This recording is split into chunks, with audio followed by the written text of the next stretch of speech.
நடக்காது, தப்பே நடக்க விட மாட்டேன்.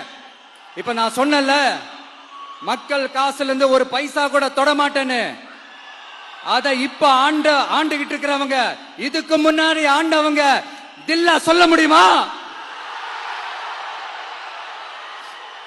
என்னை எதிர்த்துட்டு இருக்கிறவங்களால தில்லா கட்ஸா கெத்தா இத சொல்ல முடியுமா? நீங்க ஒழுங்கா ஆட்சி நடத்திருந்தா பெண்கள் பாதுகாப்பு ஏன் இவ்வளவு மோசமா இருக்குது? இளைஞர்களுக்கு ஏன் வேலை வாய்ப்பு இல்லாம போச்சு?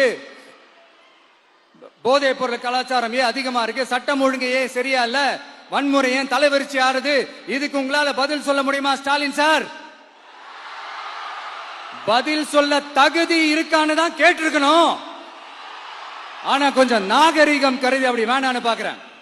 2.5 வயசு குழந்தைய துள்ள துடிக்க உங்க திமுக நிர்வாகி ஒருத்தன் கொன்னானே, அதுக்கு என்ன பதில் சொல்ல போறீங்க?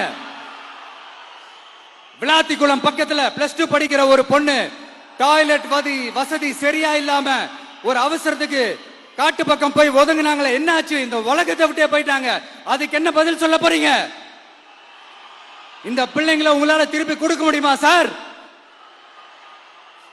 5 வருஷமா போலீஸ் டிபார்ட்மெண்ட் கையில வச்சுக்கிட்டு என்ன சார் பண்ணீங்க? பொம்மைகள் மாதிரி வச்சு விளையாடிட்டு இருந்தீங்களா? ஒரு மனசாட்சின்றது வேணாம்.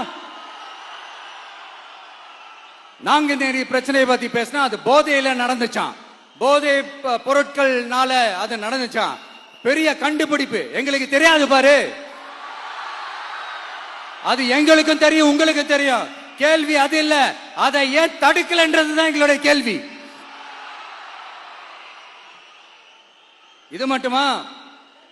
மணலை திருடுறாங்க, மண்ணை திருடுறாங்க, மலைகளை முழுங்குறாங்க, சட்டவிரோதமா கல்குவாரி நடத்துறாங்க, மணல் மாஃபியா அது ஒரு பக்கம் நடந்துகிட்டு போகுது.